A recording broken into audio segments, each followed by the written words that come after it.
Welcome back. It's a busy time around here as we got Capitals playoff games. The Wizards are taking it deep. Certainly the Orioles home all week long and the NFL draft this week. But amidst all of this madness, they're playing a little magic down there in Laurel and up to Pimlico and the Preakness running coming in a couple of weeks. We get down to Laurel right now, bring in track handicapper and my former intern here at WNST.net. We welcome the great Stan Salter back to recap all things Tesio and get us pointed on this Triple Crown path. Stan, we're a week and a half out on the Kentucky Derby. It's getting good, isn't it? Yeah, big season's here. We had a huge Saturday at Laurel Park just this past weekend, Tesio Day. Some nice 3-year-olds in that race. So some of the top 3-year-olds in the East Coast. It was won by Diamond King. So he earned an automatic spot in the starting gate for the 143rd Preakness Stakes Saturday, May 19th at historic Pimlico Racecourse. Diamond King, he's trained by John Service, who you'll remember him from Smarty Jones winning the Kentucky Derby and Preakness. John Service, the same trainer, so he's been there before. And Diamond King, a real nice local 3-year-old going to the Preakness. We also had a Maryland-bred 3-year-old filly in the Weber City Mist by the name of Good One Honey. She's now undefeated, perfect 2 for 2. She's a Maryland-bred, trained by a young up-and-coming trainer, Jason Egan. She's going to the Black-Eyed Susan Friday, May 18th. At Pimlico. So a couple of good local horses going towards our big races the third weekend of May at Pimlico. Well, I'm going to have the hat out and the seersucker. My wife's working it all as well with her, her wear for Preakness and for that weekend. But we're going to come down to the Derby day at Laurel. I have never done that. I've been to probably 6 or 7 derbies in my life. It's one of my favorite things to do. Probably been a decade, with Jen's illness and whatnot, since we've made it down there to Louisville, to Churchill Downs. Instead, we're going to come to Laurel next week. It really is a celebration, I think, for everyone who loves horse racing, this race and what the Derby represents, and that the Derby winner and lots of connections and lots of other horses from this race will make up the field of the Preakness coming up in now less than 4 weeks. Let's talk about Justify and Bolt Oro and Magnum Moon and Mendelssohn and these other horses that are gathering right now at Churchill Downs. And we'll know more next week, obviously. And as I said, I'll be at Laurel for the race looking good and smelling nice with you, Stan Salter. But it's the biggest day of the year, and Baffert's got a horse. And I think for that's a story unto itself, right?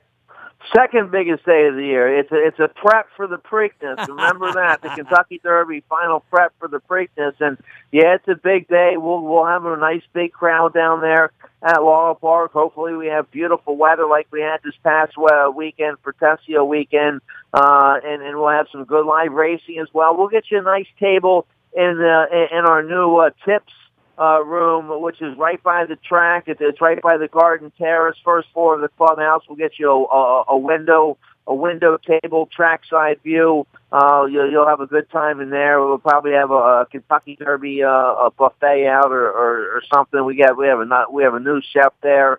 The food's excellent. You know what I'm feeling? I'm feeling like there's going to be Derby pie there. And I like me some Derby pie now. I mean, there's nothing better than that. You get that little chocolate in there. It's delicious. What's Derby pie? Well, I got it down there. Well, they do 2 things. They do the brown, what do they call that thing? It's not a big brown. It's a brown, hold on. I'm Googling it because it's got a name. It's a sandwich. Brown Kentucky, a brown hot brown. It's called a hot brown is what it's called. I got it right here. Hot brown sandwich, American hot sandwich, originally created at the Brown Hotel in Louisville, Kentucky. So it's a open-faced sandwich of turkey and bacon covered in Mornay sauce and baked or broiled until the bread is crisp and the sauce begins to brown. Therefore, it is known as a hot brown. So I'm assuming they'll have a hot brown. Derby pie is the Kentucky Derby pie. It's a chocolate and walnut tart in a pie shell with a pastry dough crust. It's like a chocolate fudge thing, and you want to have whipped cream on it is what you want to do. It's like chocolate chips and walnuts. It's like like a chocolate chip cookie kind of sort of.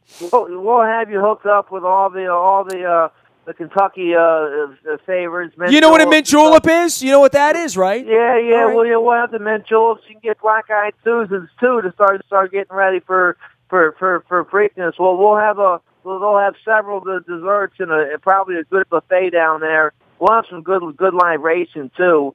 And who's your Derby horse? Do you have a Derby pick? Hey, I'm always with Baffert, man. Baffert returns my phone calls always, so Baffert gets full support from me. He didn't even have a horse last year and called in and talked to me about the race. Justify is my horse. I've had to justify my position on many things over the years, Stan, including how Justify is a 5-2 favorite. But a lot of big trainers, a lot of big connections, a lot of big money. A lot of big breeding going on leading into this race. Do you have any other horses I need to be watching here, Stan, over the next week and a half? Well, Justify is going to be your favorite for the Hall of Famer Bob Baffert, but trainer Todd Pletcher, who won the Kentucky Derby last year with Always Dreaming, Todd Pletcher has a historic 4 Kentucky Derby favorites this year. He has the winner of the Florida Derby with Audible. He has the winner of the Arkansas Derby with Magnum Moon, the winner of the Louisiana Derby with Noble Indy, and the winner of the Wood Memorial with Fino Rosso. So Pletcher with 4 top favorites for the Kentucky Derby. He's going to be the main threat to Baffert's Justify. I like a long shot, though. Audible, who won the Florida Derby, is going to be one of the favorites, okay? I like a horse that was second behind Audible, second in the Florida Derby by the name of Hofburg.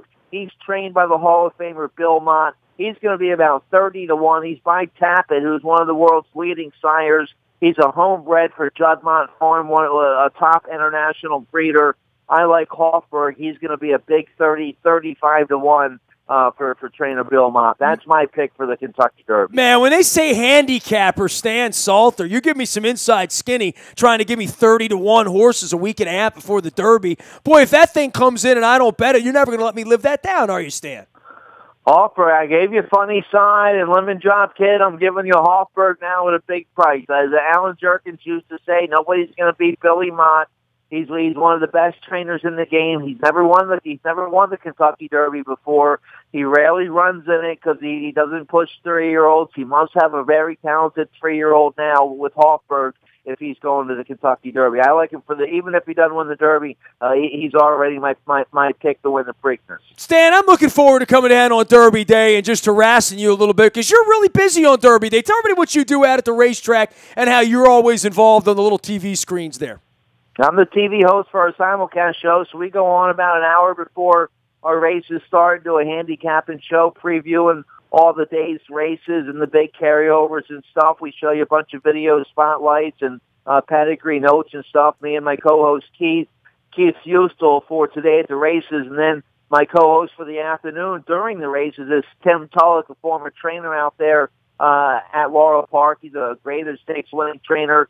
So he's my co-host in the afternoon. And we do a preview for each and every race, talk about the horses in the paddock, how they look, what horses we like, and to try to give fans good information and so they can win some money. It's always more fun when you can win some money at the track.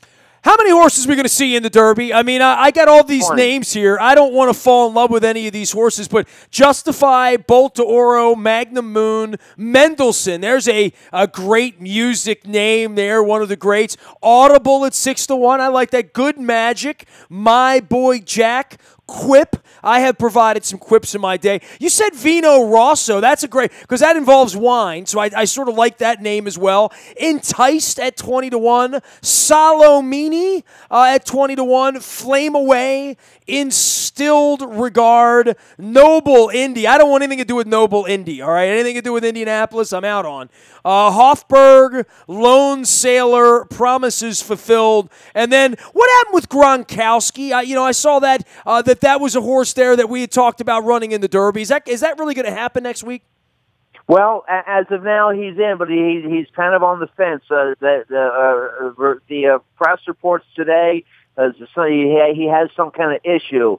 So Gronkowski is currently on the fence. He's we don't know what his status is right now. Much like the real Gronkowski on the football field. He is Stan Salter. He also hosts Maryland Horse Radio and does all the handicapping out at the track from one track to another. And, of course, you can find our Laurel entries each and every day on the front of WNST.net. Also, if you subscribe to our morning newspaper at the front at WNST.net, all brought to you by Planet Fitness and, of course, including the Maryland Jockey Club entries for each and every week. Right now, it's Laurel. We'll be moving to Hi-Ho Pimlico. Stan, do you remember that song when you were a kid, when that was part of the radio thing? Yeah, sitting in the clubhouse at Pimlico, overlooking the track, watching private firms run out there back in the 80s. Sure, that was a popular song. I'm hoping they bring it back sometime. It was a good song, good little jingle. You remember it? Well, I liked it more than I liked Kegasis, but I was entertained by Kegasis. And all that being said, world-class entertainment. Everything's going to stop here in a couple of weeks for the Preakness. As you've pointed out, it is the biggest day because it's happening here, and it will also include the Kentucky Derby winner. And, this is an exciting Derby, which then leads to an exciting Preakness. All the names, all the connections, all the big trainers all seem to be pointed toward Baltimore as well in a couple of weeks, right? Oh yeah, we'll have hopefully 14 in the starting gate for the 143rd Preakness. Always, and you'll have some new shooters that didn't run in the Kentucky Derby. I think the Preakness is a better horse race. The Kentucky Derby with 20 horses, probably half of them don't belong in there. It ends up being a bumper car race. Sometimes your best horses get traffic and don't get a chance to run well. I think you see more of a true horse race with only 12, 13, or 14 usually in the Preakness. Your better horses get a more clear trip, a more clean trip in the Preakness. So it's always a better horse race third Saturday of May for the Preakness. We'll have a new and improved infield out there for the Budweiser Infield Fest, a 10-year anniversary out there for the Infield Fest. They have a big mega stage out there with Post Malone, 21 Savage, Odessa, Frank Walker, Vice, so that's going to be huge out there. They have these new glasses. They used to have the tents out there for the corporate infield. Now they're going to have glass chalets out there in the corporate infield, so that's going to be interesting. Looking forward to the new and improved infield this year for Preakness. As well as the Mug Club, Post Malone and Odessa. You can find it all at Preakness.com. My wife and I are headed down to Laurel for the Kentucky Derby next week. Had a great weekend and some good weather for the Tesio. Hoping that keeps going. And I'm sure we'll see Diamond King running out there the third weekend of May at Old Hilltop as well. Stan, always a pleasure to visit with you. Appreciate the support and all that you guys do at the Maryland Jockey Club. Well, we're looking forward to getting down there and getting that little table seat and figuring out about Big Browns and Derby pie. But I'm all with you, dude. I'm all for the Black-Eyed Susie over the Mint Julep, my opinion. And yeah, we're going to have a Maryland filly in the Black-Eyed Susan. Good one, honey. Remember that name. And tell Jen I'm looking forward to seeing you guys all dressed up, looking snazzy out there for Kentucky Derby Day. We'll have some good live racing at Laurel you can bet on. We'll have some good food. We'll have your Mint Juleps, Black-Eyed Susans, whatever you need. We'll get you a good table there, either Garden Terrace or Tips. We'll let you decide. When my wife has a bad joke, that's what I usually say. Good one, honey. Right? Good one, honey. Good one, honey. That's my pick in the Black-Eyed Susan. All right. Well, I got you. I got that circled for May 18th in the afternoon on Pink Day. He is Stan Salter. He's the track handicapper. Head him straight, Sam. We'll see you down there at the Derby next week. Okay. All right, great. Thanks a lot, Nestor. We'll see you at the Derby. Live from Laurel Park, he is Stan Salter, Maryland Horse Radio as well, out on Twitter, and the track handicapper, and my former intern and pal as well, Stan Salter, from down in Laurel, before we move things up to Hi-Ho Pimlico. I just like doing that. BuyAToyota.com, Audio Vault is there for you 24 hours a day. You can listen to anything we do here, where you work, where you listen with your earbuds in, or just jam it into the car and listen on the way home. It's the BuyAToyota.com Audio Vault, 24 hours a day from anywhere in the world. Our morning newspaper ships with the aforementioned Laurel Park entries in it each and every morning at 7 a.m. It's all brought to you by our friends at Planet Fitness and PlanetFitness.com, where it's still $10 a month to get in the best shape of your life. Last but never least, any breaking news? NFL Draft, the Orioles, ups and downs. You'll get it all first on the WNST text service. It's all brought to you by Coons Ford of Security Boulevard. Of course, Dennis will be here on Thursday driving you home. It is the SSV on WNST, heard from 3 until 5 on Wednesdays right here at WNST.net and AM 1570. Nasty at WNST.net finds me anytime, anywhere. I'm on Facebook, Twitter, LinkedIn, Snapchat, Instagram, streaming live on our Facebook as well as our YouTube WNSTV channel. We are WNST.net, AM 1570, and WNST Towson, Baltimore, and we never stop talking Baltimore sports.